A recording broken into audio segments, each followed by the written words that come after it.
Hello, everybody. We're live here for the second live stream here of the GSFL. Um,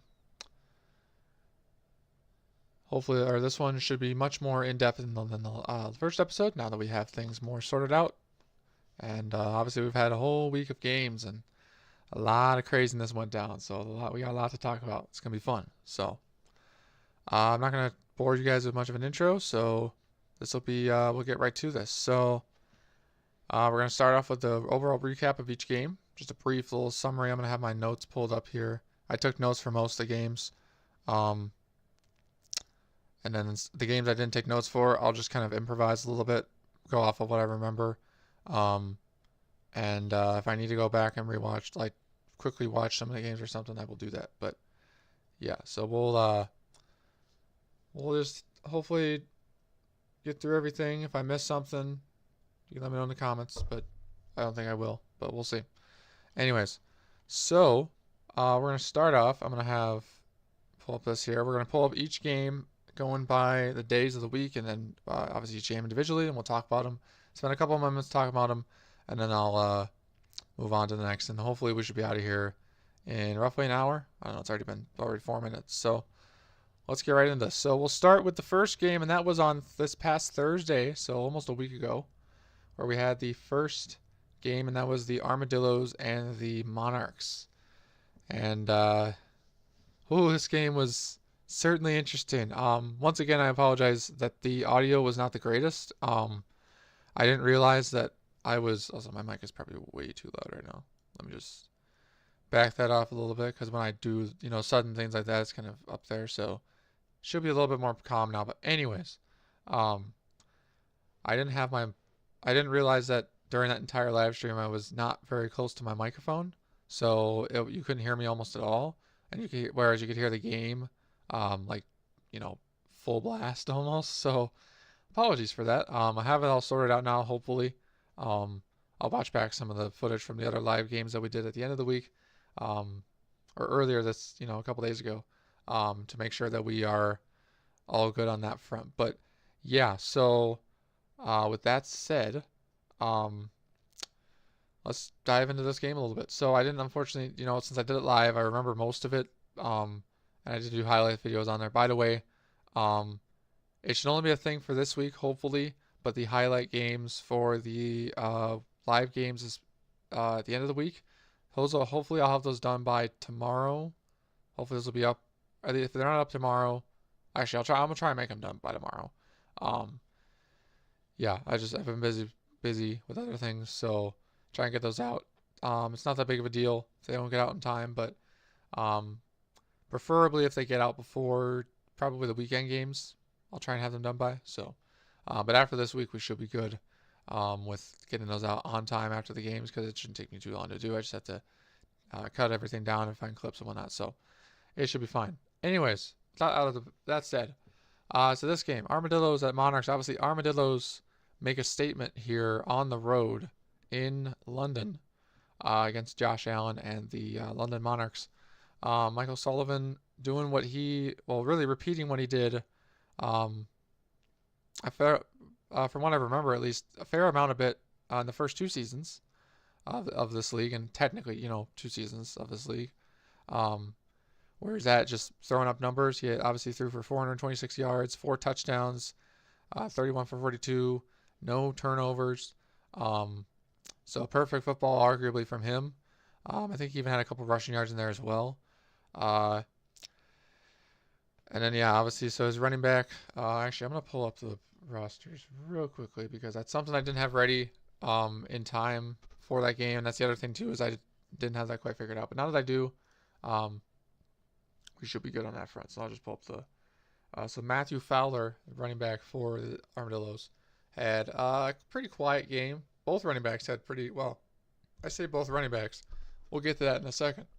But Fowler had less than, as you'll see in comparison to some of these games, kind of a low number of rushing yards. Had plenty of carries, 20 carries for 59 yards and a touchdown. So not too terrible, like pretty good on the day, Um, and then the wide receiver, Chris Verdon, having 9 catches, 124 yards, and 4 touchdowns in the opening week. That's just insane. But also partially probably to do with the fact that the sliders are a certain way and they're not fixed yet. They're kind of just basic, which they're not the greatest.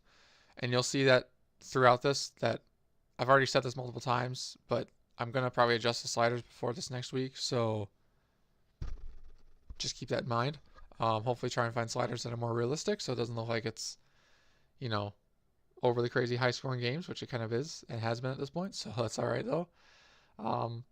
But yeah, so other than that, yeah, Armadillos get the win on the road. As actually moving on to the Monarchs now. So,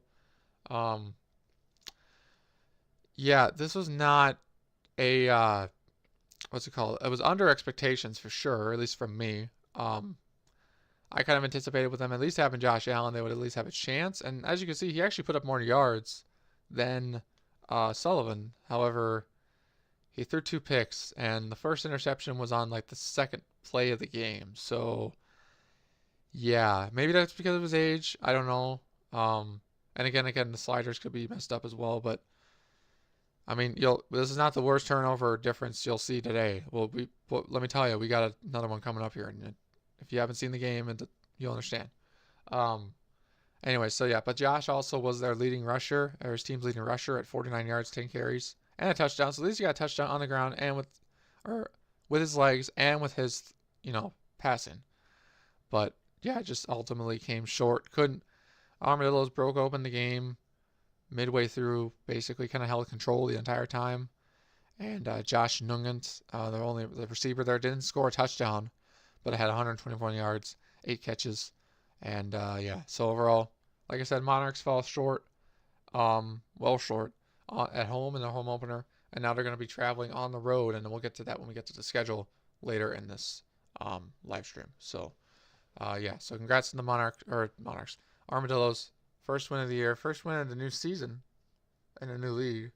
And yeah, so we'll move on from that now. So the next game, we're going to go to our GSFL Saturday games, starting with the noon slot.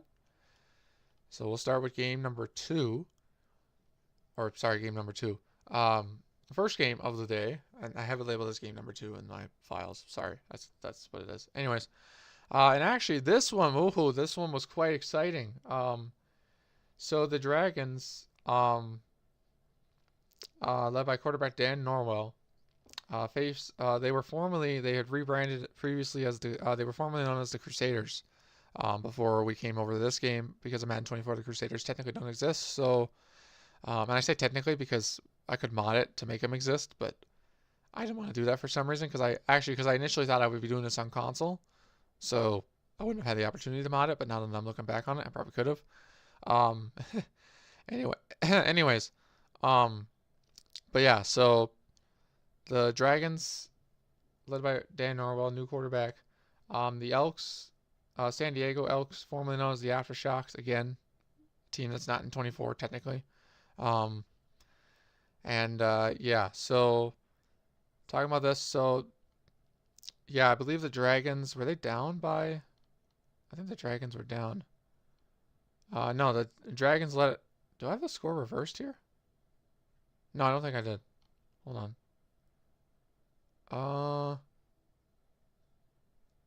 Oh yeah. No, I'm right. Okay, sorry. I was thinking of this and going a completely different way. So the Dragons actually led 19-3 at halftime in this game.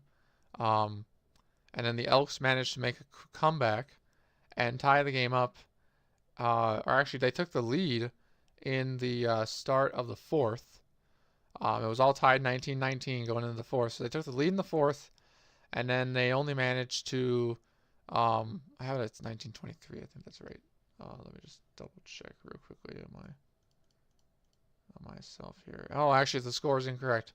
It's actually 29-22, so it's only one number off. But I would say I was confused because in my notes I have it as 1922 at one point, so that's my bad. But anyways, so yeah, the Dragons ended up getting a win on the road as well. You'll realize this along. I'll say this right now. The theme of this week was largely the away team was the winner. I don't know how that happened, but it did. So I'll just take it for what it is. But yeah, so Joel Basie is leading the Elks. He's actually a returning veteran player, obviously CPU generated, from the previous 2 seasons that were on the console.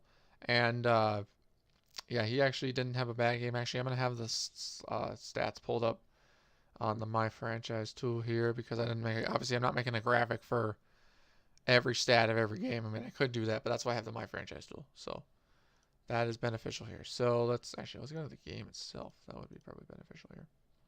Box score. There we go. All right.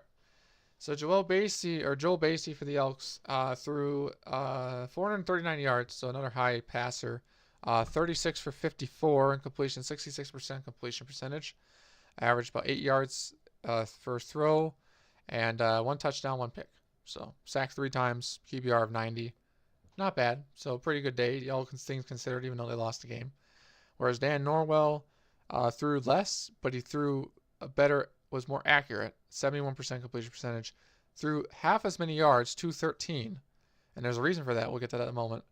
And no touchdowns passing and only 1 turnover. So he actually ended up with a QBR of 76.7 and was sacked 5 times. So on paper, if you didn't watch the game based on the stats, or at least based on the quarterback play, you would kind of assume, if you would just look at the quarterbacks comparison side by side from this game, you would assume that the Elks had their way with this game. And like I said, they came back. However, then we get to the rushing game, and this is where it gets crazy. And this is something else I talked about. I put it in the thumbnail as well. I've kept track of some league records, and by records I mean like, most passing yards in the game, most rushing yards in the game, most sacks in the game, and then eventually we'll do the season ones as well. I did that for the first season. I didn't do it for the second one. I wish I did. I might have to go back and do that, but for now it doesn't really matter because we have the third season going and the records are probably going to be broken anyways. But yeah, we actually had several records broken just this first week alone, which is part of the reason why I'm contemplating changing the sliders so that they're, and the difficulty perhaps, so that the game's more realistic, because some of the stats you'll see here, it's not that they're not believable, like they could happen, but it makes it seem like, it makes you realize that it is a video game. Like, and you'll get what I mean as we go on throughout the stream here. So anyways, we get to the rushing yards. So for San Diego, I forget what the guy's name is. Eric Logan, starting halfback for the Elks. I believe he's the starter. I could be wrong about that. Let's see. He is the starter. Okay. That's what I thought. Just want to make sure. So he had a decent day. Not terrible, all things considered. 80 yards, 12 carries, no touchdowns. But where it gets crazy is the other side, where the Dragons proceeded to have so Dan Norwell had 68 yards off 8 carries, so he used his legs as well. But their starting running back, Deshaun Gills, my man, had 34 carries and 239 rushing yards and 2 touchdowns. So yeah, that's an average of 7 yards a carry, which, granted, okay, the carries, that's a little bit of an absurd amount of carries, but for the yards he had, it makes sense. I mean, 7 yards per carry is pretty dang good. And that's who's in the I believe, in the graphic there.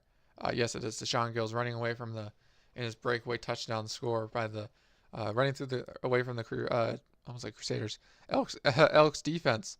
But yeah, so that is just, that obviously that breaks the record. Actually, and what's funny is every season, so after season 1, the record for rushing yards was 200 in a game.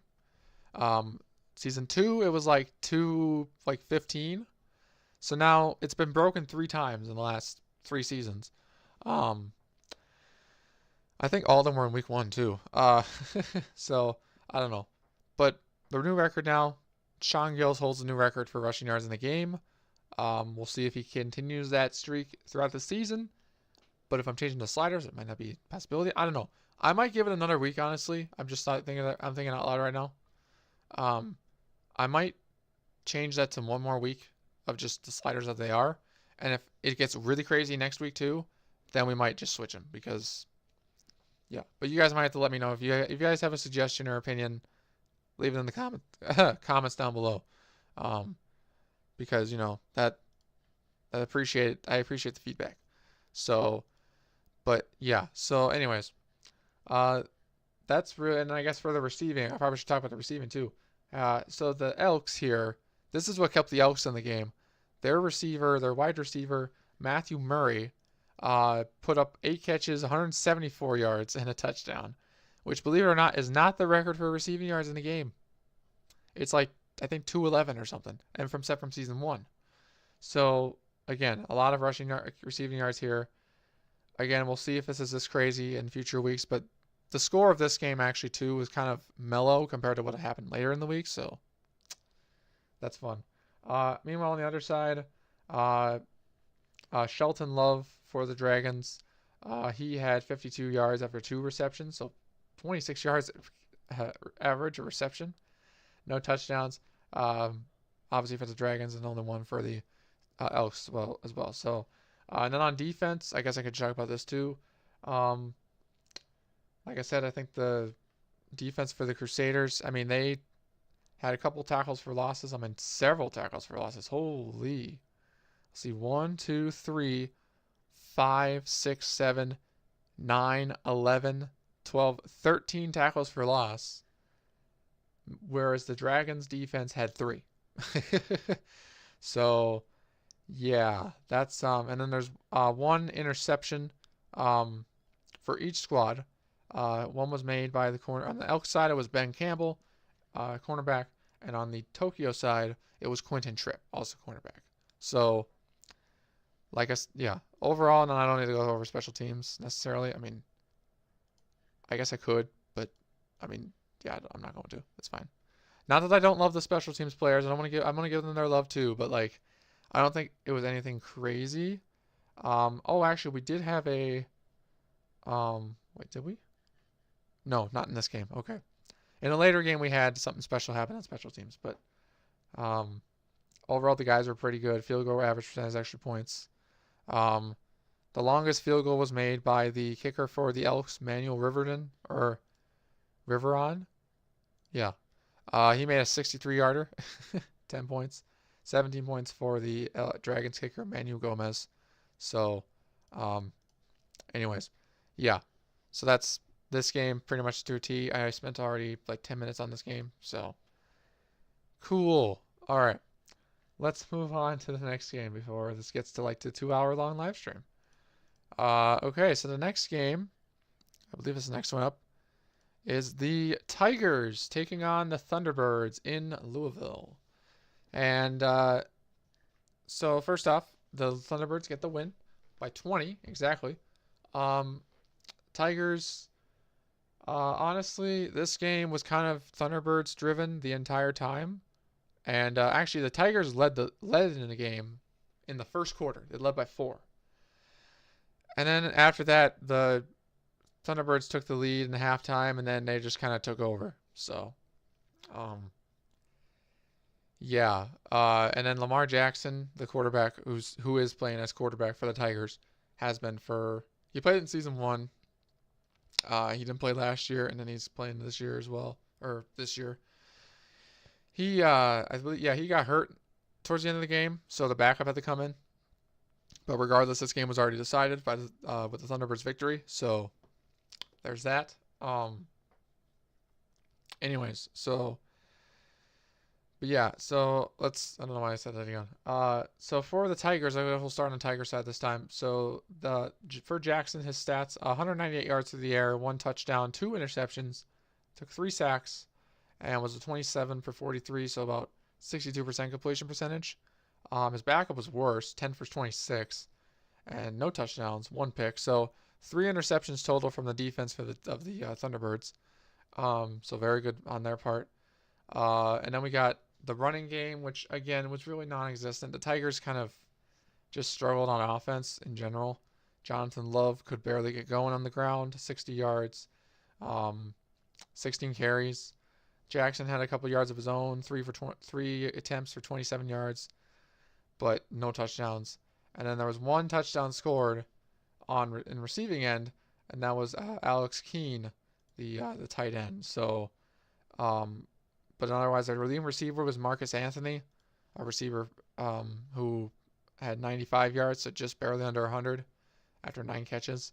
On defense for the Tigers, they forced a couple fumbles. They forced 3 fumbles, recovered 2 of them, and then no touchdowns, no interceptions, and let's see, 6 tackles for loss, and no sacks. So pretty impressive by, well, unfortunate for them at least on defense, but and special teams, yeah, nothing really much of worth noting. Moving over to the Thunderbirds, Nate Hampton, who, again, this Thunderbirds team is rebranded from the Celtic Tigers because the Celtic Tigers aren't in the game. So otherwise I would have used them again. Nate Hampton had a much better game than Jackson. 381 yards through the air, 1 touchdown, no picks, no sacks, QBR of 107.9, 70% completion percentage. So very good day from him. His starter running back, Emmett Massey, actually got injured. Another returning veteran from previous seasons. He ended the day with 81 yards, 17 carries. He's actually out for another week. I forget what his injury is exactly, but yeah, he is injured. It says he's out for 5 weeks. Jeez. Okay.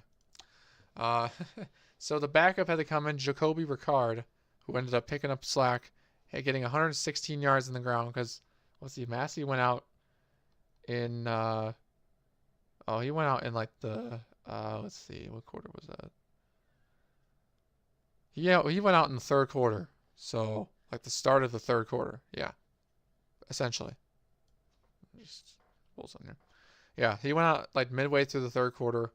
So Jacoby Ricard took up the slack. And then there's that. As for receiving wise, Sam Weber, the tight end, led the team in receiving yards, 162, 1 touchdown, 10 catches, and all that. And then as for the defense, obviously we kind of saw a little bit of a preview with the Tigers and offense. 2 interceptions, actually 3 interceptions.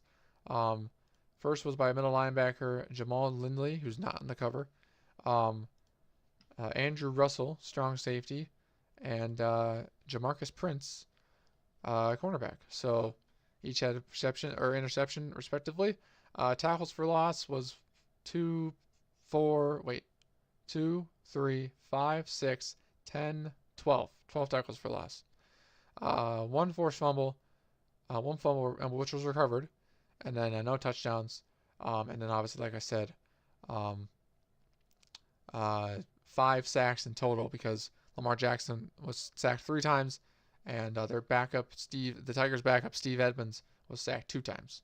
So overall, very good and impressive defensive performance for the Thunderbirds, which is why when we get to the power rankings and the rankings of just offense and defense, you'll see how high they're rated later on. So, but yeah, overall, great game by the Thunderbirds. Tigers came up well short because their offense just struggled ultimately. So, moving on here, we have another game. The next game here is between the Columbus Capitals taking on the Houston Oilers in Houston. So a much closer game, one of the more realistic-ish games, at least by score standards. So on the surface, at least. And the Caps end up getting away with the win. So the last game was actually one of the few games that the home team actually came away with the win. So this is another game where the away team, they didn't dominate per se, but they led. The Houston quarterback was Anthony Richardson, although he got hurt partway through the game. I think he came back. Yeah, he came back. But he went out of the game for a little while. So their backup, Jadavius Gaffney, had to step in. Went 1 for 3. But Richardson himself went 31 for 49, 299 yards, so just shy of 300. 2 touchdowns, 2 interceptions, and was sacked 8 times. So that offensive line for the Oilers is not the greatest. Or the Caps D-line is just a beast. And they just were able to get there with no problem. As for the Houston rushing game, the running backs Deion Barnes getting 98 yards on the ground, no touchdowns, 22 attempts. Richardson himself rushing for 72 yards and 7 carries and a touchdown in addition to his passing stats. So, and he also fumbled. So, I mean, that's a downside there. And then for receiving wise, another receiver led with 100 yards, Rodney Rosenthal. I think I'm pronouncing that right. Anyways, he had 7 catches for 113 yards and a touchdown. And then BJ Rosenthal, I don't know if they're brothers or something. They might be cousins, or I don't know what they are. I don't know if they're related at all. But he's a tight end, and he had 8 catches for 72 yards and a touchdown. So the Rosenthal duo, I guess, is alive and well in Houston, but obviously they lost, so it's not that great necessarily just right now. As for the defense, no forced fumbles or touchdowns, but they had a few sacks. They had, three sacks in total, and they had 5, 6, 8. Wait, hold on, let me count again. 6, 15 tackles for loss. So at least they got some tackles for loss. They got in there to stop the run a little bit, but all in all, they could have. I mean, they tried their best against the Capitals. But speaking of which, we'll take a look at their stats here. Junior Gray is the guy in the thumbnail or on the graphic there. 21 for 45, so a very bad completion percentage, 46%. So not very accurate. But he had 330 yards, 3 touchdowns, and somehow no picks. I say somehow because you would assume that a quarterback who's that terrible in accuracy would have at least a couple of them that are turnovers, but apparently not. Did not fumble either. So yeah, impressive game. Still the QBR of 93, just because he had no interceptions. That's crazy. Anyways, in their rushing game, Sam Pamphil, yeah, 25 carries, 64 yards, so not really much. Gray had 48 yards on the ground rushing as well, in addition to his passing. And then for the Columbus receiving game, C.J. Blackman, the tight end, went off for 6 catches, 154 yards, and 3 touchdowns. That's crazy. I mean, his yards after the catch was 75. This guy was just tearing it up against this Oilers defense. Speaking of defense, the Columbus Caps defense, they had 1 forced fumble, 1 fumble which was recovered. Let's see, 8 sacks, as I said earlier. And then 2, 6, 8, 9, 11, 12, 13, 14, 8, 19 tackles for loss. So they were able to get Richardson plenty good, as well as Gaffney when he came in for a little bit. And they had obviously 3 interceptions. Specifically, one of them was by the defensive end, Brian Moore. That was pretty funny to see. And then the strong safety, Virgil Daniels. And then the cornerback, Eric Collins, who's on the team. So that's, again, a big win here on the road for the Capitals. They're going to be hosting a team this next week, and you'll see that team in a few moments. And it's not a primetime game, but honestly, I don't think it should be. But these guys are favored. No, list what they're favored by and whatnot. We're not doing betting or anything, by the way. But the franchise tool shows like odds, so I feel like I play along with that a little bit. But I don't know. We'll see. Anyways, next game. We have a lot more to go through, and we're already half an hour in here. So try and speed this up a little bit if I can. So the next game, we have the St. Louis Blues taking on the Steamers. And this was the closest game by far, or at least at this point in the week. The Steamers edge out the St. Louis Blues by 5, with Brian Burbank slightly getting the edge over Jordan Love, who, I'll start with him first, I guess. So Jordan Love was one of he was one of 3 quarterbacks this week that threw 5+ interceptions. Don't ask me how. It's just maybe something was in the water, but we'll get into that more in a moment. But anyway, so his stats. So unlike Junior Gray, he had the same amount of completions, so was terrible in accuracy, but he also threw 6 picks. So yeah, Tulsa took 3 sacks. So Jordan Love just absolutely terrible day. I'm not sure what exactly happened. Um, he might have had something in his head. Maybe the defense got to. I don't know. Like maybe something.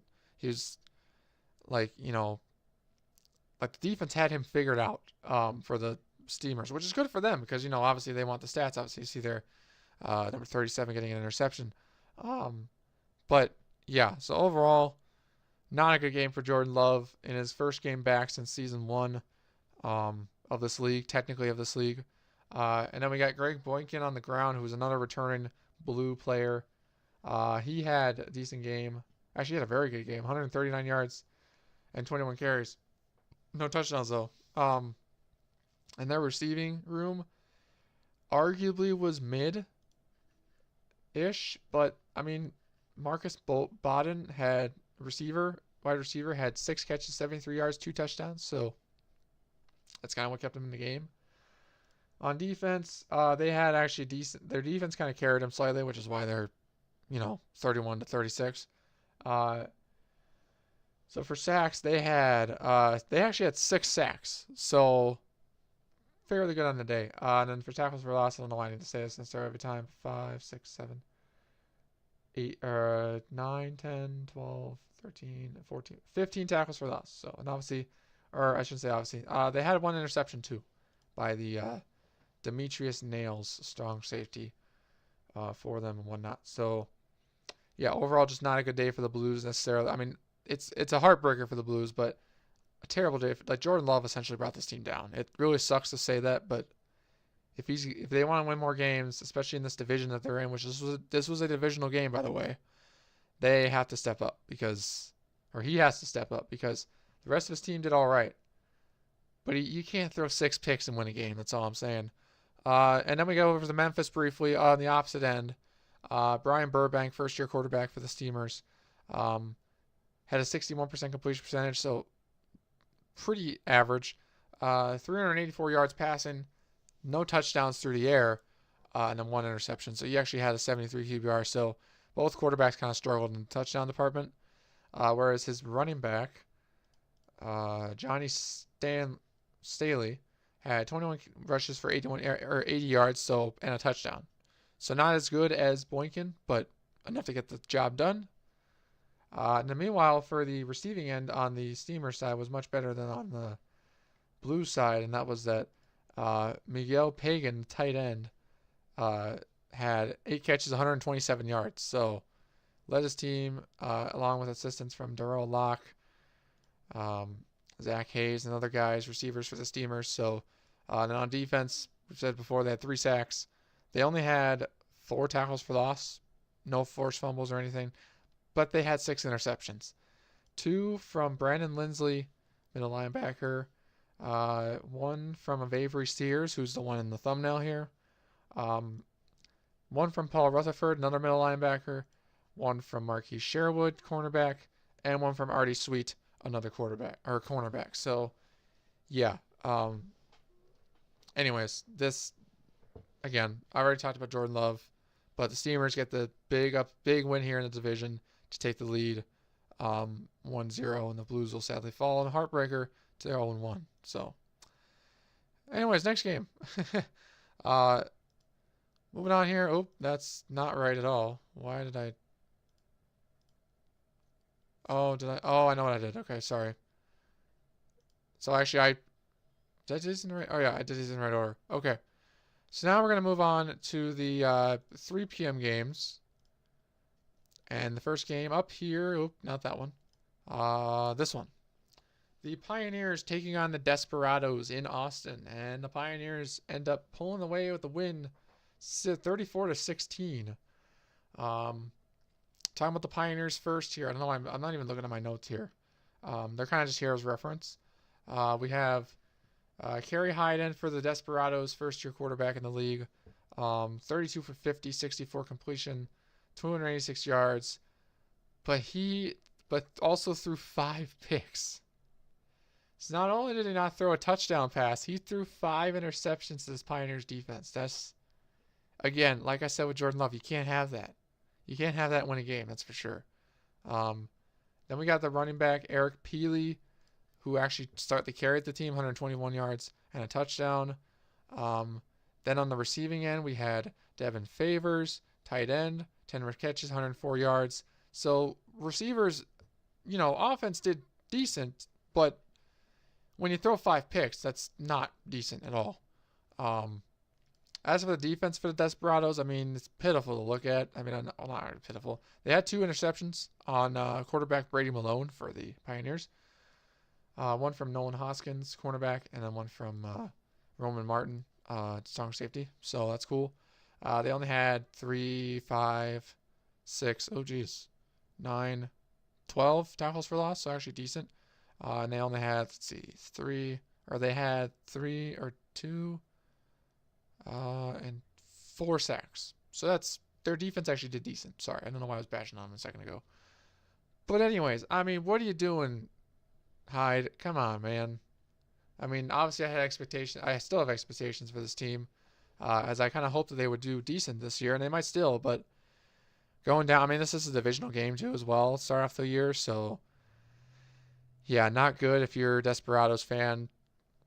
Sorry about that. I don't know. I'm sorry. It's Kerry Hyde's fault. Sorry.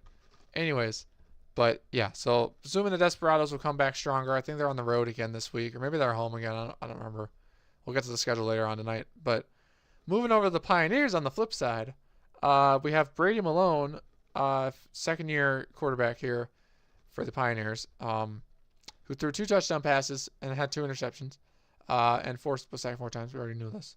Had 177 yards, and so he didn't throw as much. He didn't throw as many yards, but he had a much better game. And then as for the running back, Jamal Bennett, first year running back, 122 yards and a touchdown, so pretty good on the ground. Brady Malone himself had 70 yards. Nobody fumbled. Their receiving room was kind of mid. They had 2 receivers, Jadavion Atkin and Jacoby Barclay. There's a lot of Jacobys and all that stuff in the league. That's crazy. They had about roughly 60 yards each, a little over 50 yards each, and a touchdown. So definitely manageable and, serviceable. That was the word I was looking for. Their defense, I already talked about this obviously already with Kerry Hyde, but they had 5 interceptions. Jacoby Weaver, the cornerback, had 2. Terrence Perriman had 2, cornerback. Excuse me. And Bruce Daniels had 1. And these were returned each for a decent amount of whatever. However, they did have a 1 defensive touchdown, and that was by the cornerback Terrence Perriman, who actually, he returned one of his interceptions for 6. So I believe that's right? Wasn't it a pick 6? Yep, he intercepted Hyde in the I think it was the 4th quarter. No, it was in the 3rd quarter. And he, returned it for 6. So there you go. As for tackles for loss, we have 5.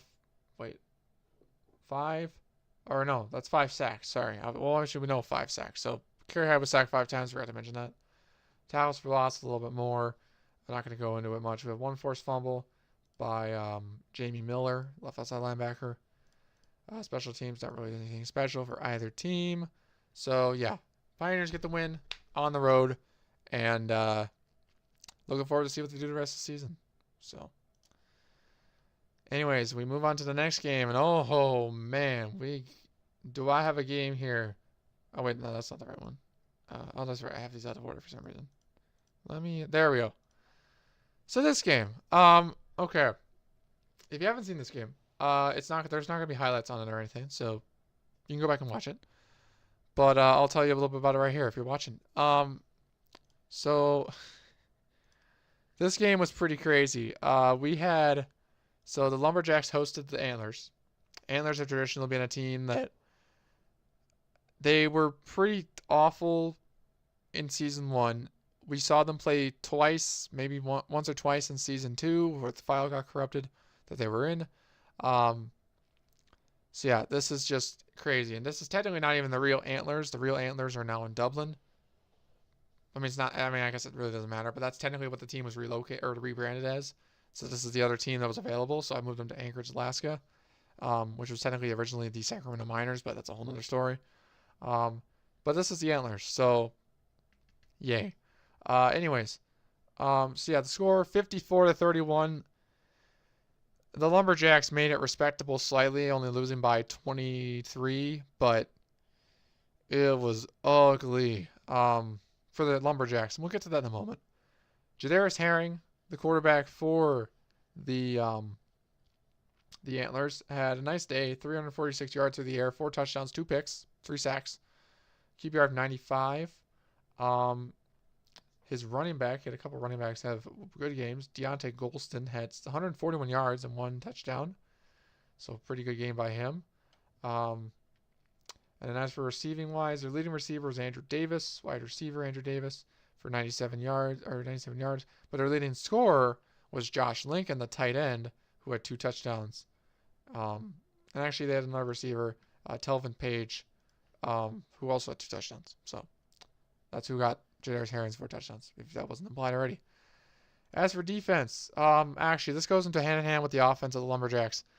So the Lumberjacks, as combined quarterback play, threw 8 interceptions, which is just mind-boggling. But what's even more mind-boggling is that 7 of those interceptions came from their starter quarterback, who this will be a surprise for many of you, I'm sure. The starting quarterback for the Lumberjacks is Patrick Mahomes. Well, granted, a much older Patrick Mahomes, but like this man threw 115 yards through the air, so way lower than he usually does in real life. And then 55% completion percentage, that's solid. But then he was sacked only 3 times, so it's not that. No passing touchdowns, 7 interceptions.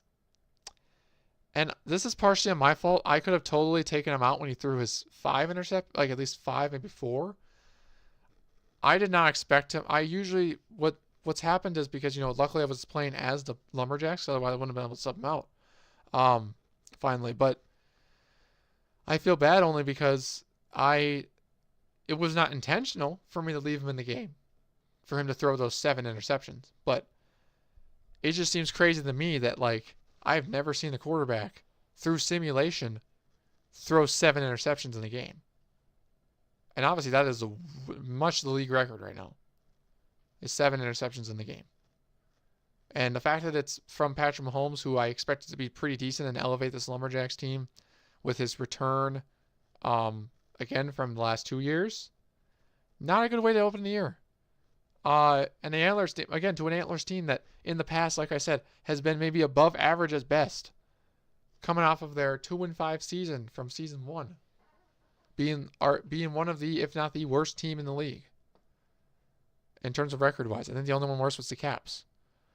But yeah, so Mahomes, for him, I finally subbed him out, put Eric Morgan in the game, their backup, who threw 2 touchdowns and 1 interception, made the game respectable, at least had 158 passing yards. But yeah, just unexcusable performance for Mahomes for sure. Moving away from that, we have Will Lowry, the running back, who had 51 yards, 1 touchdown, so pretty average for running back. Their leading receiver had 116 yards, luckily Ben Henley. 1 touchdown, another touchdown from the tight end Tyquan Carroll. So cool, but those were not until Mahomes was replaced. So what was he doing out there on the field? I don't know. Like maybe he was just not targeting guys right. But anyways. So then, yeah, getting to the defense of both squads now. So, yeah, obviously the Antlers defense, there's no surprise there. I'm pretty sure they're the number 1 defense in the league because they had 7 turnovers and 3 sacks. And several tackles for loss, too. So, yeah, 5 turnovers. And 3 of them came from went to Bernie Royal, the strong safety, who actually now holds the record for most interceptions in a game at 3.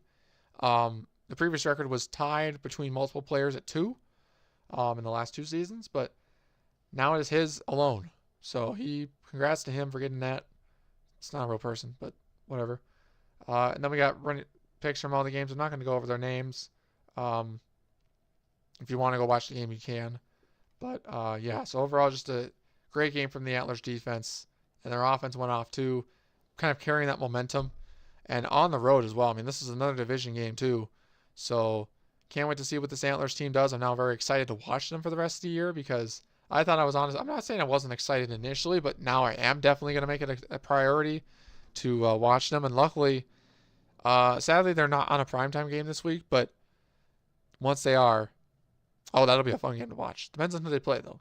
That's the other thing, too. So, but yeah, and then I guess moving on quickly before we end off this game, the defense for the Lumberjacks, with several tackles for loss, 3 sacks, 2 picks. Pretty much business as usual for them, I guess. I mean, I shouldn't say business as usual, but yeah, overall, summary of this game, Mahomes needs to get things figured out because, yeah, he already leads the league in interceptions by, well, not by a decent, actually, not surprisingly, not by a decent amount, but he has 0 touchdowns. That's just, it doesn't seem like him. So I'm sure he'll fix it by next game, which we'll get to who he faces in the next game, which should make it very much more interesting in that sense. So, anyways, moving on because I've talked enough about this game. Next game we have is the Voyagers taking on the Aviators in Canton, Ohio. The Aviators get the win at home. One of the few teams to win at home this week. 30-20, so relatively close game. So for the Voyagers, we had Justin Herbert reprising his role at quarterback for the Voyagers, who formerly were known as the Lancers before they moved and rebranded. He had 2 touchdowns, 2 interceptions, 325, just casually threw up 325 yards. QBR of 79, not terrible, but the interceptions ultimately, I mean, actually was pretty even across the board if you look at both passing yards, so which is why it was only a 10-point game. Then we had the running back for the Voyagers, Cameron Hennings, who had 100 yards on the ground. No touchdowns, but that's all right. And then for receiving wise, 2 guys over 80 yards. Andrew Foster, wide receiver, 105 yards. And then Jabari Jeffrey, 191 yards and a touchdown. So that's cool. And then moving on for the Aviators offense, we had Joseph Church reprising his role as quarterback for the Aviators. He also threw 2 touchdowns and 2 interceptions. Had less yards as well, higher completion percentage, and was sacked 3 times. So one more time than Herbert. Has slightly higher QBR. There's that. The running back was Juan Randolph, who had 121 yards on the ground, 1 touchdown. Receiver-wise, we had 1 receiver lead break 100, Sean Olsen for the Aviators, and also had a touchdown. The other touchdown being scored by Jeremiah Thompson, another wide receiver. So, for the defense, we have, for the Voyagers, we had, like I said, we had a couple, or how many sacks? 3 sacks. 2 interceptions. 1, I'm not going to go, 1 by Ron Johnson, the free safety, and then 1 by Trey Jenkins, cornerback. For the Aviators, are 2 interceptions. One of them was by actually 2 of them were by returning members of the Aviators from the last 2 seasons, and that was Melvin Farr, the cornerback, and the defensive tackle of all people, Jordan Applewhite. So that's pretty funny. Oh, I don't know if you heard that. That was my Amazon thing in the background. Anyways, not sure why I did that. Whatever. Special teams, nothing really special. No, not really. Yeah, not really. But yeah, so overall, great win for the Aviators here at home. And great game by the Voyagers. Just came up a little short. So we'll see who they face next week. Hopefully they'll bounce back, get a win. But yeah, that's that game. So next game, we're going to talk about the last of our games, I believe, in this time frame. Yep, it is. And that is the Mounties taking on the Golden Eagles. Which I'm not, is there a reason why that's looks like that? Hold on.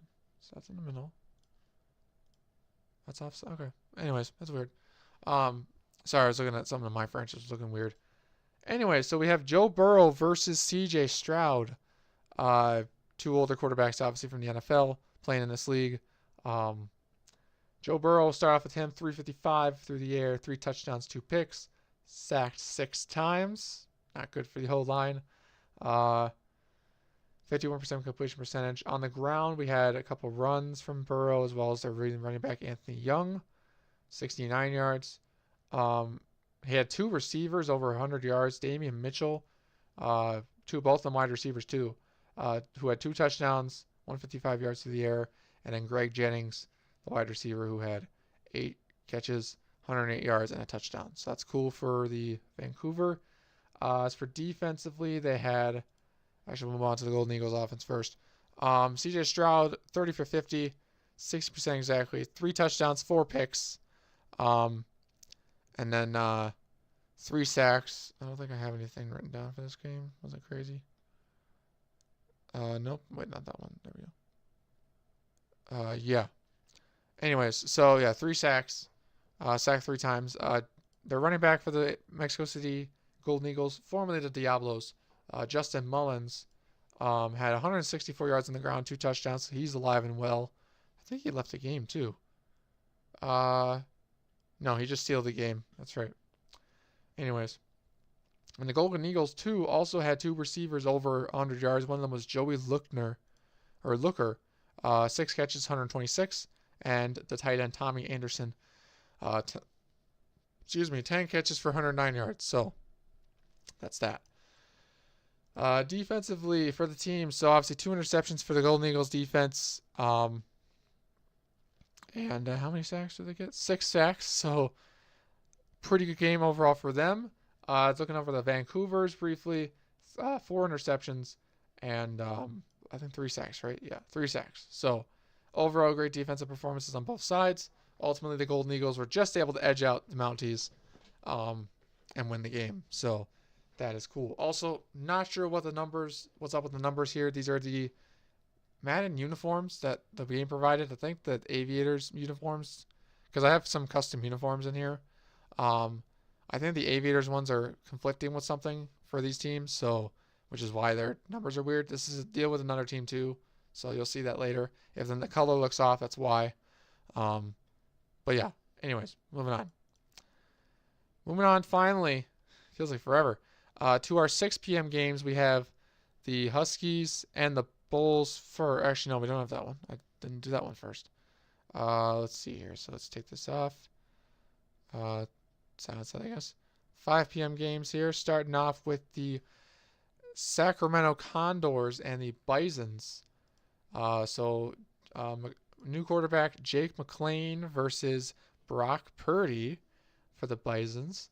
So McLean first on the one side for the Condors. He had 277 yards, 2 touchdowns, 2 picks.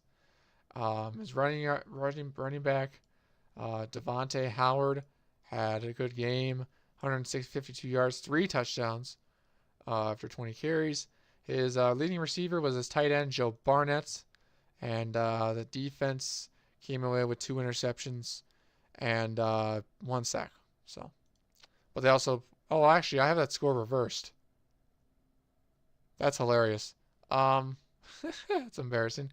So the graphic itself and the picture itself and the score is reversed. So I don't know how I got that flipped in my head.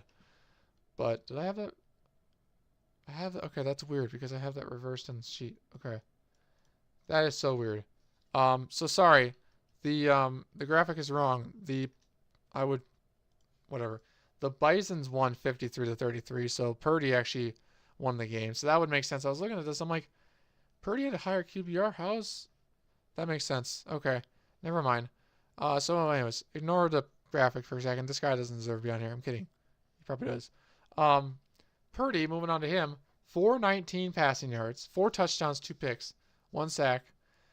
His running back, Joey Bernard, had 182 yards on the ground, another insane running game.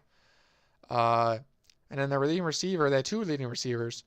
2 receivers to break 100 yards. One of them was Pritchard? Jace Pritchard. Gotcha. Their tight end.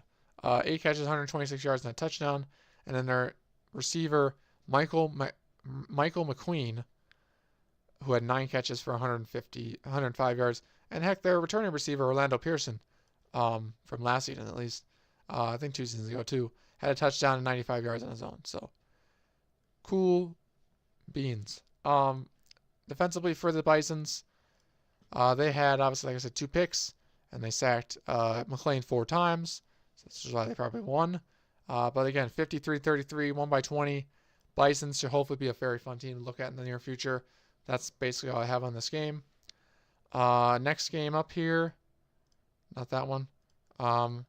The first overtime game of the year. We couldn't escape week 1 without an overtime game, and that is the San Antonio Dreadnoughts taking on the Nighthawks, and this score actually is correct. The Nighthawks barely win in overtime after going up or tying up the game 38-38 late in the 4th, and the I think it was and then the Dreadnoughts or the Nighthawks able to score and win the game. Greg Hyde versus Deshaun Bradley. Overall, very good game between these two guys. Would love to see these guys faced off again. I mean, they're in the same division, so they're obviously going to, but in the near future. But it'll be a fun matchup. Hopefully, later down the line, potentially have playoff implications. We'll see. So for Deshaun Bradley, 242 yards, 2 touchdowns, 1 pick. Was also one of the ones sacked 8 times. His running back, who is Matthew Maynard, had 96 yards on the ground, 18 carries. And then his leading receiver was his Deshaun Bradley was his former teammate. I say former. His teammate also last year and the year before, or actually last year, was the first quarterback last year. Tyler Childs, who had 7 catches for 124 yards and a touchdown. So if they had won, he would probably have been on the cover. But they unfortunately fell short. Their defense got 2 interceptions, 4 sacks, and several tackles for losses and whatnot. So that's a pretty good game for the Dreadnoughts. But obviously, the show over here, we also have the Nighthawks, formerly known as the Memphis Egyptians, led by Greg Hyde, who threw 5 passing touchdowns, 2 picks, 370 yards, so pretty even. Or not really even. I guess he had almost 100 more yards than Bradley. Was sacked 4 times, so half as much. And his running back, who's also a guy formerly in the Egyptians, Eric McDonald, had a beast of a day, 3 or 5 attempts, 165 yards and a touchdown. And then he had 2 receivers with over 100 yards. One of them was the tight end, Chris Brackett, 133 yards and 3 touchdowns. And then there was receiver Ahmad Pearson, 6 catches, 105 yards, and no touchdowns, sadly, but that's all right. And then their defensive wise had 1 interception by Larry Norwood, who's on the cover of this score sheet here, or score graphic. And obviously, like I said before, they had 8 sacks, so very good defensive play by the Nighthawks. Pass rush for sure. So, again, love to see this. Can't wait for these teams to play again. Very good game. Let's move on. Oh, I gotta get my voice to rest for a second. Next game for the 5 p.m. games, we have the biggest, highest scoring game I think of the week, or one of them at least. Biggest blowout. The Sentinels taking on the Snowhawks at home in San Juan since relocating. And I just see the Sentinels are another team that I think the numbers messed up because they have the same numbers as the Aviators numbers, I think. I don't know. Regardless. So for the Sentinels, so Bryce Young is their quarterback. Should be enough to shock you. He threw only 61% of his passes accurately, but he threw for 534 yards, which is a new league record. The previous one was 514, and that was thrown by quarterback for the Diablos last 2 seasons in season, I think, 1. And that was AJ Lucas. Yes. Yeah, that was his name, AJ Lucas. Who didn't want to return this year. The story goes that he just was done with football because he was older. But anyways, so Young had 4 touchdowns, 1 interception, 2 sacks. His backup, Dylan Pierce, came in for a play because Bryce Young got hurt and is actually going to be out for the next game. We'll talk about that more later. Running back for the Sentinels, Keenan Harris, had 109 yards on the ground in addition to everything else that Bryce Young did, 21 yards and no touchdowns. But The backup running back, Andrew Overstreet, had 2 touchdowns, and Bryce Young himself had 2 touchdowns on the ground. So Bryce Young had a total of 6 touchdowns and over 550 yards, total yards. That's just insane for week 1 performance, which is why they probably scored 62 points. Excuse me. As for receivers, almost 3 receivers had, with all the 500 yards, 3 of them almost had 100 yards each. First one was Alex Golson. Second one was Andrew Parker. And then the third one was Hunter Dotson. All receivers had 91 yards, 161, or sorry, I said that 181, 161, 97 respectively, with Parker and Dotson having touchdowns. Another touchdown came from veteran tight end Kyle Pitts, who was also on this our Sentinels team in season 1. And yeah, overall, just a fantastic offensive performance from the Sentinels. Meanwhile, Snowhawks. Yeah. Okay. So this team was formerly known as the Brooklyn Barons. They have the same quarterback, Larry Rutt, who's been here since season 1. He threw 2 touchdowns, 1 pick, and only threw for 283 yards, so not pretty average actually. However, he, that was about it. Receiving game was pretty mid, running game was pretty mid. His running back, Morris Blue, his leading rusher, 51 yards only. His leading receiver was a buddy of his from Brooklyn, or from that team at least. Returning was Alex Hawkins, who has 116 yards and 1 touchdown, and then his other receiver, a new one, Roy Joseph, had almost 100 yards and a touchdown. But that's honestly about it. I mean, looking at the defense here for both squads, so Montreal had more interceptions, but I mean, again, just this Bryce Young offense for some reason just clicked in week 1. I don't anticipate that to happen more than once this season, but if it does, I might have to step in and say you guys have to I don't know. I might have to do something about it if it becomes a problem, but we'll see. I don't want it to get it that way, but we'll find out. But yeah, so overall, great game from the Sentinels offense and fantastic game actually. And the Snowhawks just fell flat on their face and just couldn't do anything for a while. So yeah, there's that. But now, actually, I almost forgot a game because it switched it up on me. Last game of Saturday, we have the Bulls taking on the Huskies in Toronto. And, yeah, the Huskies win at home here, 38-16. Going over the stats real quickly for Brooklyn, Drew Odrick, their returning quarterback from the last 2 seasons, 410 yards passing, 1 touchdown, 2 picks, sacked 6 times. Rushing yard, he actually was a leading rusher too, sadly, at 57 yards. His leading receiver was his tight end, Jose Pearson, who had 117 yards through the air. He threw to 2, 3, 4, 5, 9 different people in the game. That's crazy. Whereas on the other side, David Diaz for the Huskies had 393 yards, 3 touchdowns, no picks, 1 sack. His running game was much better. JaMychal Carroll, 20 carries for 65 yards.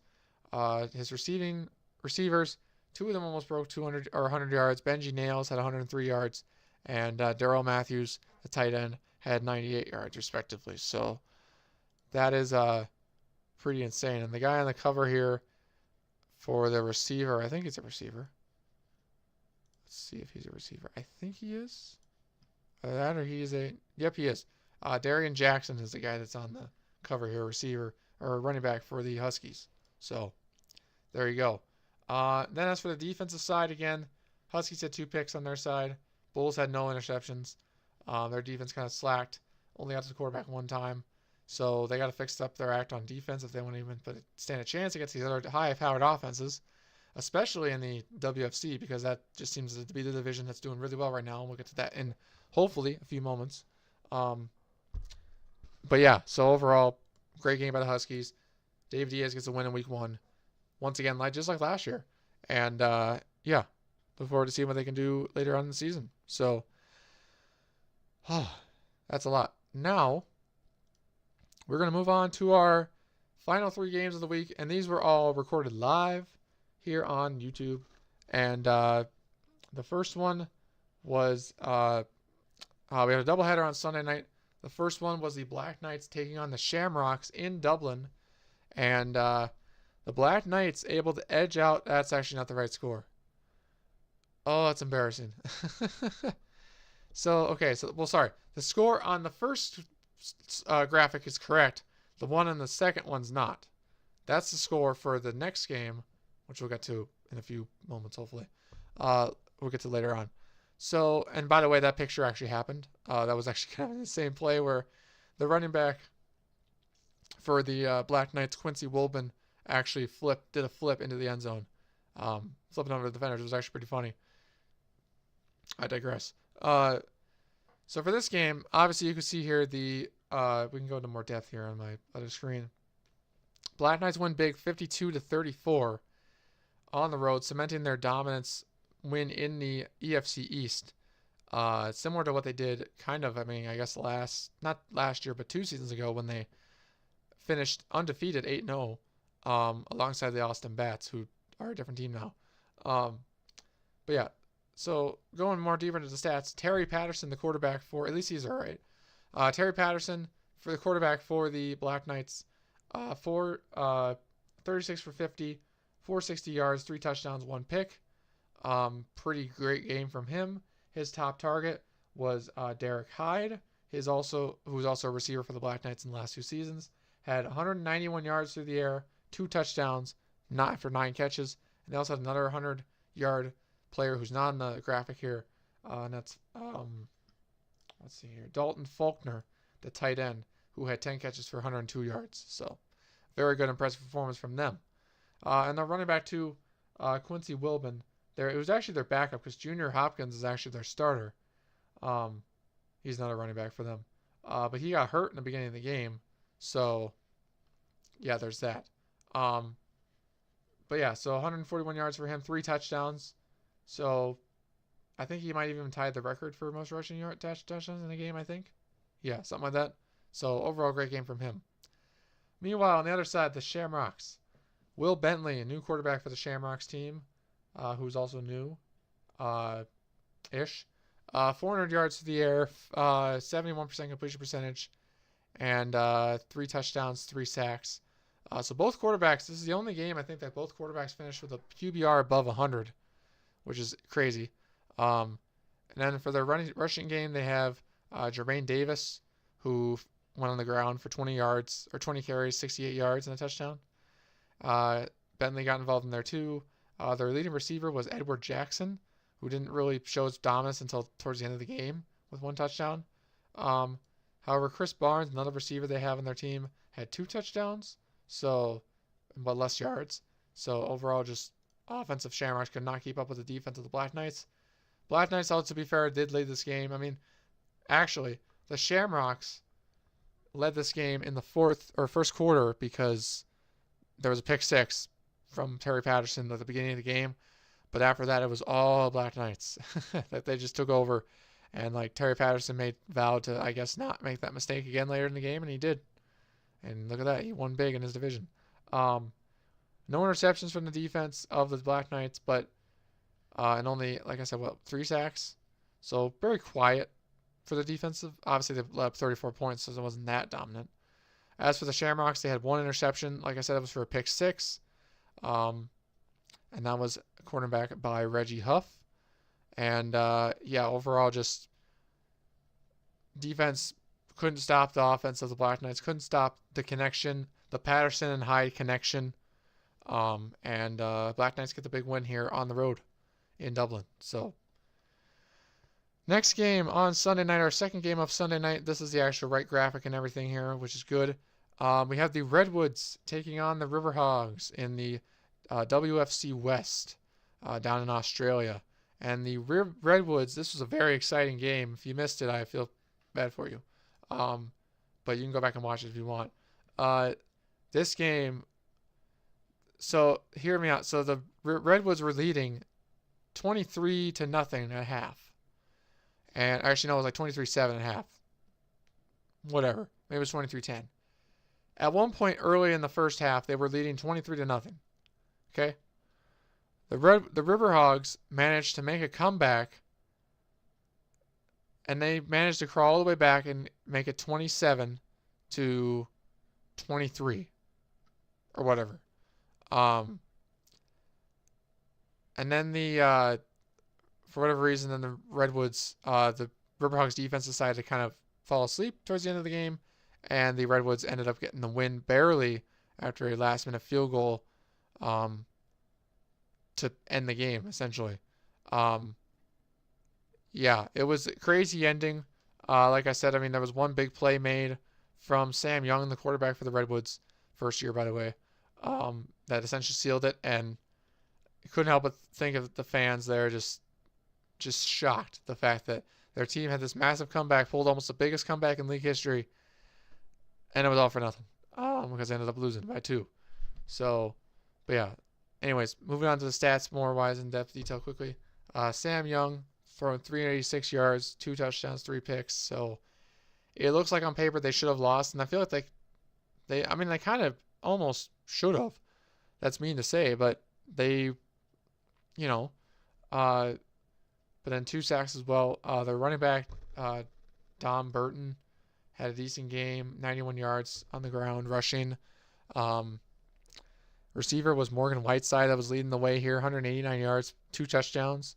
They had another one, Antoine Rhodes, who also had a good play here. He was actually the one I think that made the big catch at the end that actually saved him. And then as for the other side, we have Steve Dowling, who is one of the best rated quarterbacks on paper in this league, and he did not look like himself. I mean, he couldn't get any. I mean, he tried his best. He couldn't get anything going though. His offensive line kind of let him down. The defense of the Redwoods just stepped up big, especially Nick Bosa, let's see who's that. Nick Bosa and wrong screen here. Nick Bosa, and it's a linebacker.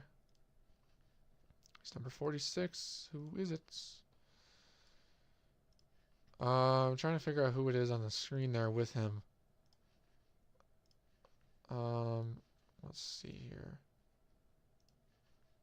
Oh, so Javier Friedman and Nick Bosa are on the screen there. So yeah, their help along with their defenders that were able to intercept. One of them was able to intercept Dowling one time, and that was the safety Darnell Griffin. They were able to hold him in check and all that. But yeah, so and moving on, I guess quickly to the defense of the. Actually, I guess I should finish the offense of the Riverhawks, shouldn't I?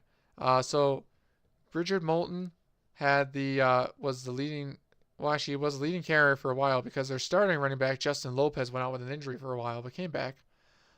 Steve Dowling ran a touchdown in himself at one point to get him back in the game, but the rushing game was pretty mid outside of that. The receiving wise led by older receiver Jackson Smith and Jigba, who had 141 yards and 14 receptions. And then we had Connor McLeod, with 95 yards after 9 catches for them as well. Their touchdowns coming off of Will Cooper and Marquise Harrison for the Riverhogs, respectively. So there you go.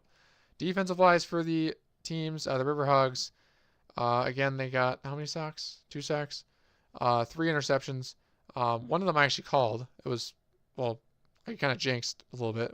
You have to go back and watch it. It was kind of funny. I'll put it in the highlights for sure. But anyways, it was really good. So Mike McLean and Kenya Lawrence able to intercept Sam Young twice, but really didn't, or 3 times total, but it really didn't matter because again, they end up winning by 2 and taking the lead, or taking a 1-0, having a positive 1-0 record. So very exciting for them. So that's that. Sunday night's games are done there. And then the last game to talk about, we've gone through this, takes a while here, but that's all right. We have the last Monday night's game, which was the Wizards taking on the Orbits in Honolulu, Hawaii. because this is another team that had to relocate and rebrand because of Madden, and they're taking away of the relocation teams, which I'm still frustrated about to this day. I'm kidding. So yeah, the Wizards kind of took over this game. Obviously, they win 62-24. Trevor Lawrence is at quarterback again for the Wizards. He has been the last 3 seasons. Almost 500 yards through the air, 3 touchdowns, 1 pick. His running back had a big game, Jaquez Kinney, over 200 yards carrying, 3 touchdowns as well on the ground. So 6 touchdowns alone combined between the two of them. But Lawrence also had a touchdown of his own rushing. So again, another game that was, you just had to watch it it was insane. 2 receivers for the Wizards over 100 yards. One of them was Tyree Lincoln, who had 171 and 1 touchdown. And Brian Tarpley, who also had 118 yards and a touchdown. And then the tight end Matt Hendricks also had a touchdown of his own as well. So crazy stats for the Wizards on the road. For Honolulu, Tucker Finnegan, starting quarterback for the Orbits. One of the other guys to throw 5+ interceptions, threw 5. 4 sacks, sacked 4 times, 3 touchdowns at least, and 373 yards, so made it look respectable. I eventually subbed him out for the backup Kirk Graham, who had 100% completion, no touchdowns or anything, but just the last couple moments of the game, because I was like, the Wizards are just pouring it on here. This is just carnage. The Honolulu's rushing game was a pitiful at best, 48 yards from Steven Short, their leading rusher. But their leading receiver, they had 2 leading receivers with over 100 yards as well. One of them was Lorenzo Sharp with 124 and a touchdown. And then Junior Minor, who this was formerly the Bats of Austin, so he's on the same team. Junior Minor, 162, 2 touchdowns. And he broke the single game receiving record for the GSFL / the former name of the league. And that is at 15 catches in the game. So the former record was had by a tight end from the Diablos, Zach Dyson, who's no longer in the league, at 14. So he finally was broken. 15 catches in a game. So congrats to Junior Minor on doing that. And then lastly, defenses for both teams. Wizards defense had 3 interceptions. Actually, no, they had 5 interceptions. 2 linebackers had 2 each. One of the free safeties, Reggie Minor, had 1. They had 4 sacks. And that's really about it. On the Honolulu side, 1 interception by the middle linebacker, Mike Cleveland. And then 2 sacks as well. If you heard a bike or something which went by the window, that was distracting, sorry. And then we had a tackle for loss, or a few tackles for loss, quite a bit, and a couple forced fumbles as well for the Orbits. So, but other than that, I mean, their special teams didn't really do a whole lot, right? No. Yeah, no, not really. And actually, I just remember, too, there was a special teams moment. I think it was in the Sentinels game, right? Yeah, it was. Was it? Or did I have this wrong? Or no, it wasn't in the Sentinels game. Which game was that in? Was it the Aviators? No, it was not. Okay, where was... No, maybe it was the...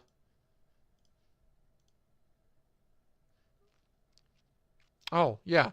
So, back and track to the Blues and Steamers game for a second. I forgot to mention that we had a punt return for touchdown. And it was by the Marquise McLeod receiver for the Blues. I thought I'd just throw that in there because I just remembered looking at the special team stats. I thought we had a defensive or a special teams touchdown kick return wise as well. We might have. Oh, yeah, we did. For the Lumberjacks in that game, they lost big. Their cornerback, Tayron Blade, returned it 100 yards to the house, so for a kick return touchdown to help them get back more into the game than they were already in a hole because of Mahomes' interceptions. So, but I'm gonna take a break for a second here, get some water.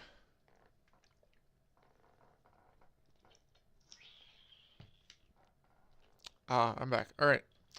So that is all the games for this, for that. But anyways, so now we're going to move on to the next segment of this, and we're going to talk about, we already kind of touched about the league records, but now we're going to move on to the power rankings. And now that we have week 1 play, all the way through, the franchise tool actually shows me the power rankings. Excuse me, for week number 2. So we'll pull this up right here. So here's the power rankings. This is the My Franchise tool for those of you who don't know what it is. It's just kind of a nice tool that allows me to see everything and whatnot. I'm actually going to stretch it up so it's not quite perfect, and I apologize for that, but you can see everything pretty good anyway, so you don't need to see exactly everything, but that's all right.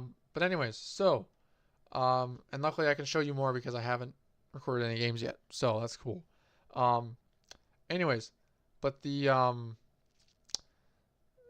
so for the NFL, for the GSFL power rankings, ignore the NFL stuff.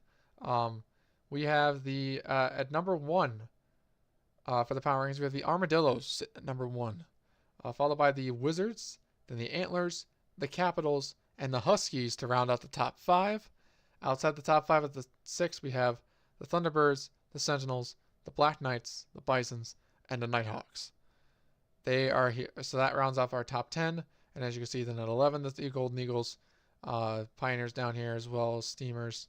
The bottom 5 teams, so going from the 27, so the Dreadnoughts, the Riverhogs, the Bulls, the Voyagers, the Oilers, and the Condors. And yeah, unfortunately, the Riverhogs losing that game by 2 puts them down at 28, ranked in the league. Middle of the pack teams are up here and all that. As for offensive and defensive power rankings, the Sentinels obviously have the top offense in the league because of that huge game from Bryce Young, but they won't even have this next week. And then the Antlers, obviously, because of Mahomes' interceptions, lead the league with the best defense ranked currently in the league. And there's the top 5 defenses there. No common denominator for defenses and offense. Actually, there is. So the Sentinels have, which is probably why they're so high up, ranked at number 7. They have the top offense and the top 5 defense, but that's probably because they held their opponent to 17 points. As for the worst offense in the league and as for the worst defense, the worst offense obviously being the Lumberjacks. Our top bottom 5 offenses: the Desperados, Snowhawks, Dreadnoughts, Tigers, Pioneers, and Lumberjacks. And then the bottom defenses, teams that allow the most points: the Lumberjacks, the Tigers, the Shamrocks, the Condors, the Orbits, and the Snowhawks. Obviously allowing 62 points. These 2 teams allowing 62 points. These 2 teams allowing over 50. They allowed, I forget what they allowed now. I forget now. Whatever. You get the idea.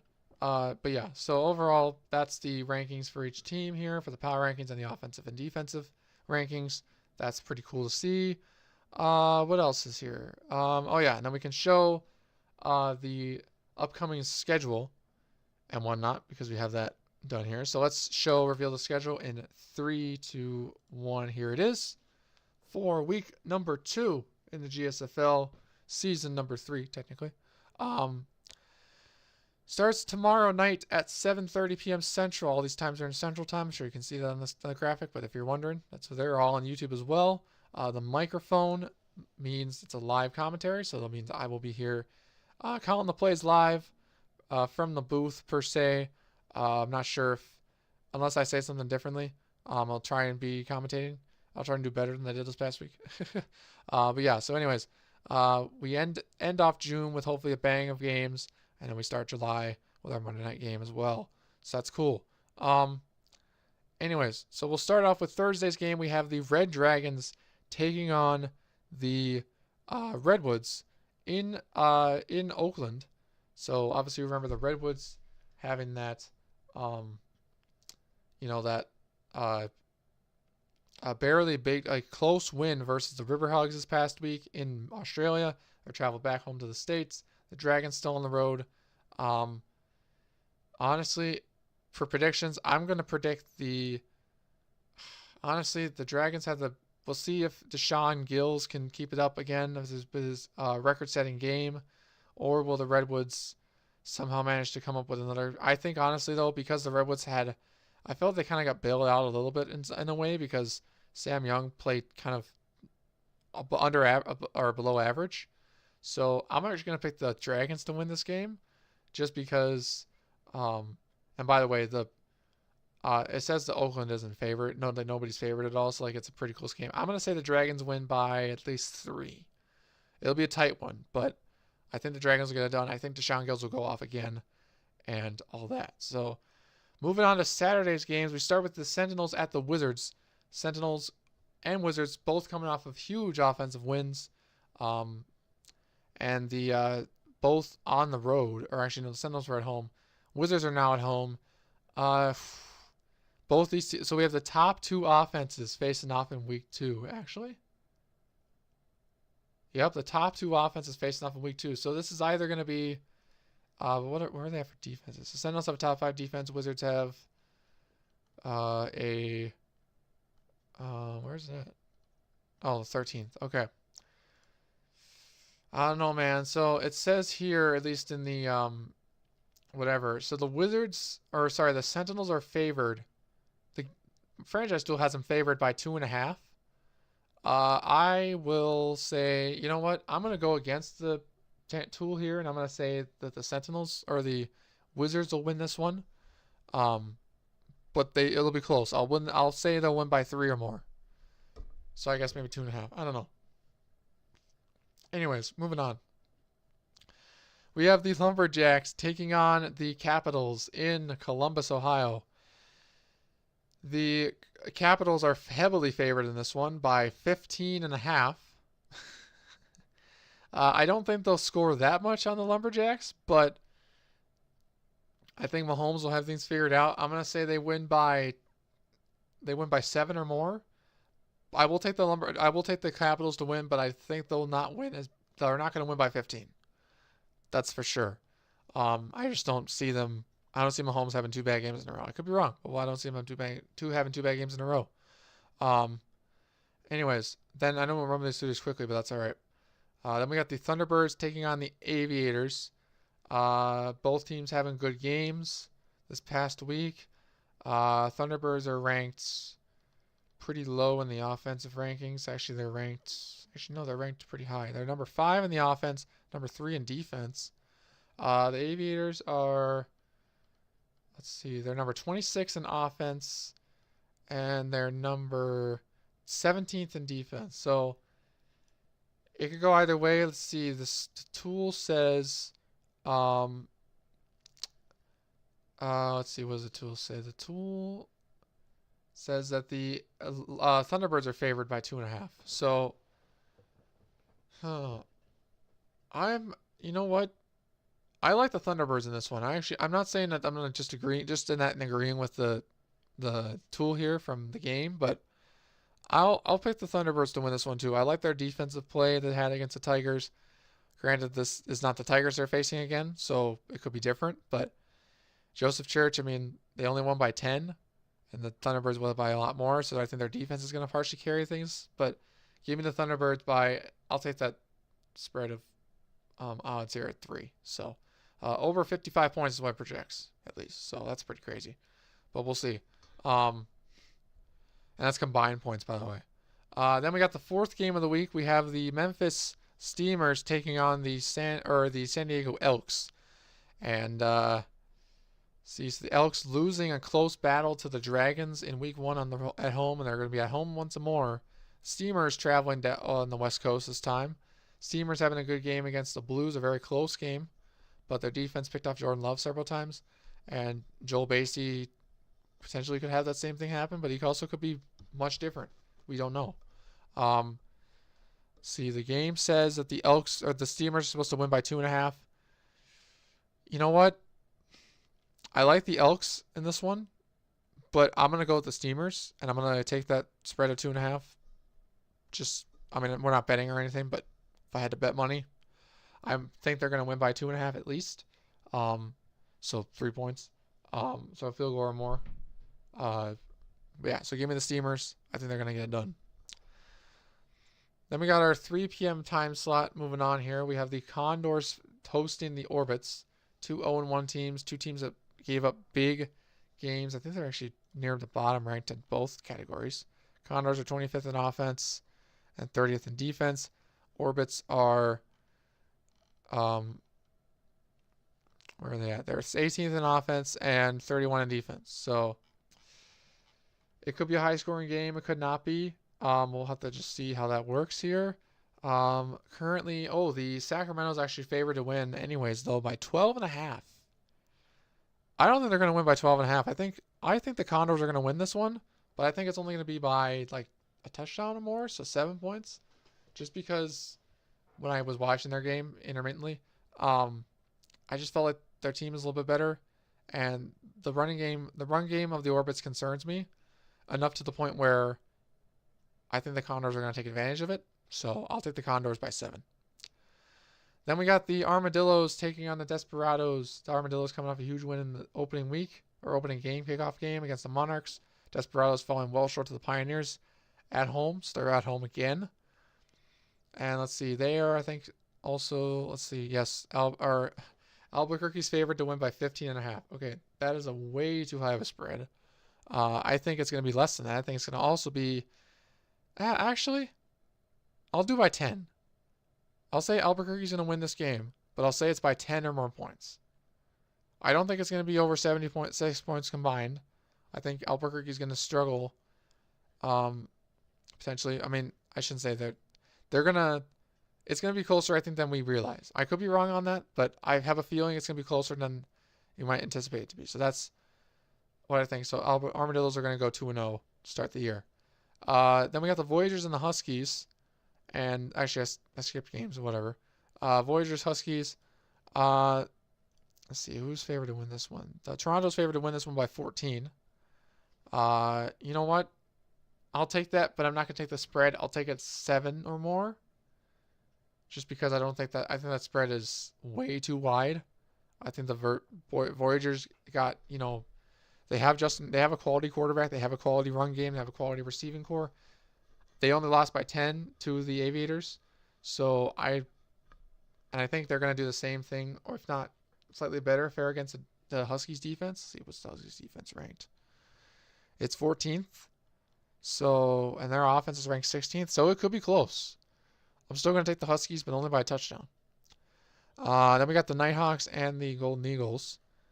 And the Golden Eagles are predicted, at least in here, to win by 3 or more. That's the spread at least. But the combined points is over 81. That's crazy. That is not what's going to happen. I predict that it's a tough one.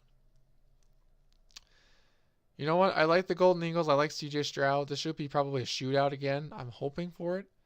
I will take the other team. I'll take the Nighthawks to win by 3 or more. Just because I feel like it just makes the most sense to me. Anyways, but yeah, so that's what I'll have for that game.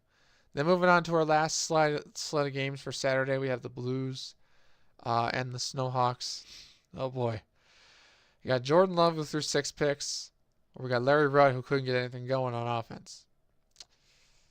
Yeah, not sure about this one. Montreal is supposed to win actually St. Louis is supposed to win by 15.5. No way. There's no way they're winning by 15.5 more points. 15.5 or more, so 16. There's no way. I'll take. This is surprising, but I'm gonna take the Snowhawks. I think they have a better team than what they showed against the Sentinel. Or the Sentinels team is just, I don't know, like God tier for some reason. At least in week 1. That might have been a fluke. We'll see how they fare against the Wizards, but I think the Snowhawks are gonna have a much better chance against a much easier opponent, especially if Jordan Love is as interception prone as he is. But again, the Blues are at home this time, so it could be different. But I'm still going to take the Snowhawks, but not by 15. I'm taking them by 3. I think it's going to be close. Then we got the Tigers and the Shamrocks. Shamrocks are favored to win by 3. You know what? I like that. I hate to say it, but I think the Tigers are going to fall 0-2 this season, start of the season. Lamar Jackson, he's got it still. He's older, but he can still he's still a gunslinger, still can scramble. But I think the Shamrocks defense will be too much for him, especially after how they fared against the, Black Knights. Like they can be tricky. They had 1 pick 6. So I think that they'll take advantage of Lamar's scrambliness and quick out, what do you call it, like flicking or able to get the ball out quick and whatnot. So yeah, give me the Shamrocks by 3. I'll take that spread. Then we got the Oilers and the Bulls. The Oilers are who's favored in this one? Oilers are favored by 4.5. You know what? I think Drew Roderick is going to fare better at home. I like Anthony Richardson and his play that he had. Whatever, had a good game, solid game against the Capitals. I think Roderick's going to do better at home. He had a good game at home, a good record. I think he has a much better record at home than on the road. So, yeah, I'm gonna.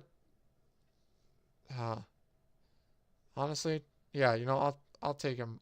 I'll take the Bulls to win this one at 3 or more points. We'll do a field goal or more. Then we got the Mounties and the Antlers finishing off our Saturday games. The Antlers are favored to win this one. I know they are. They're favored to win this by 14. Will Jadaris Herring put this much points up against the Mounties as he did against Joe Burrow as he did against Patrick Mahomes and the Lumberjacks? Probably not.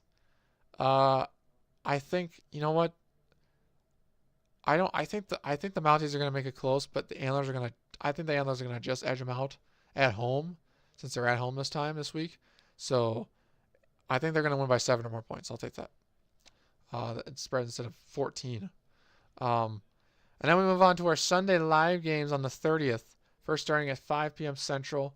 We have the Pioneers taking on the Bisons. And the Bisons, funny how I put the teams with winning records before the teams with whatever. I made this before the games played, so it's fine. So the Pioneers and Bisons. Who's favored to win this one? OKC by 3. You know what? I'll take that spread. I'll take that victor, and I'll take that spread. So I'll have the Bisons winning by 3 against Brady Malone and the Pioneers.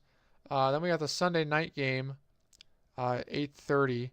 Or sorry, not 8:30, 7:30 East or 7.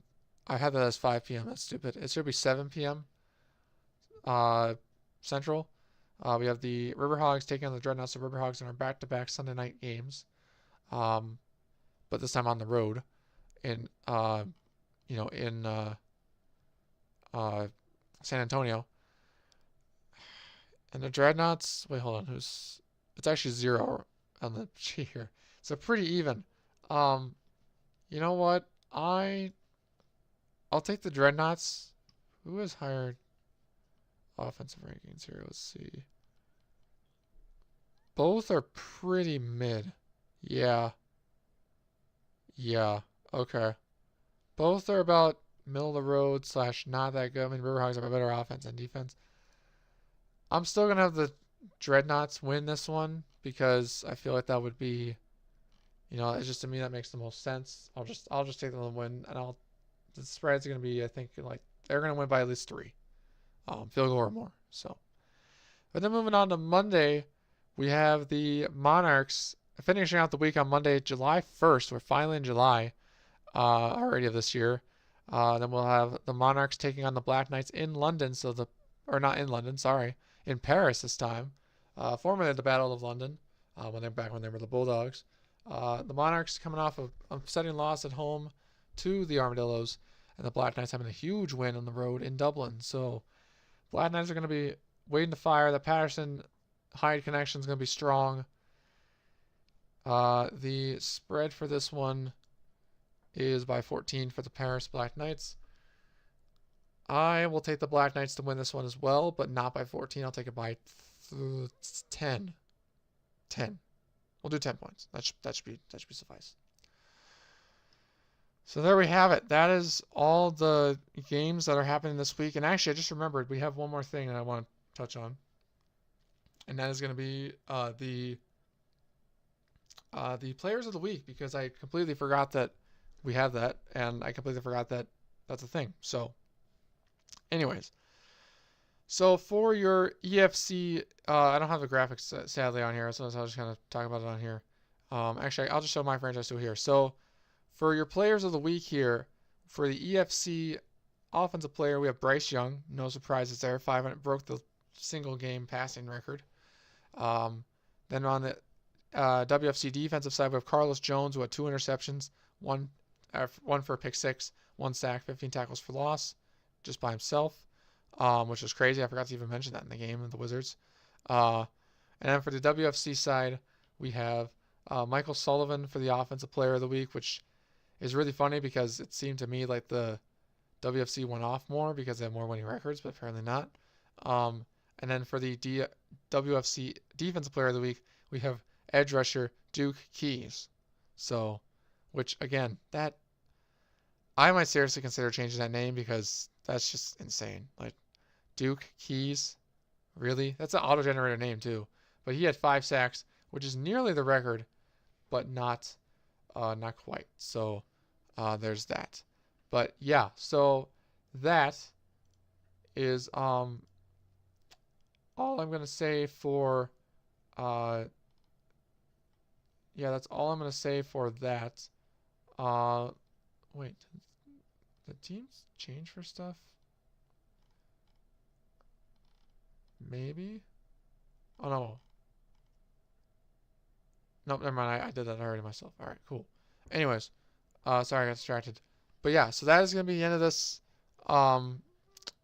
recap here in live stream. It was a pretty long one for once, but we had a lot to go through. We'll have a lot to do next week as well. Try and get those games out to you on time, and hopefully we do.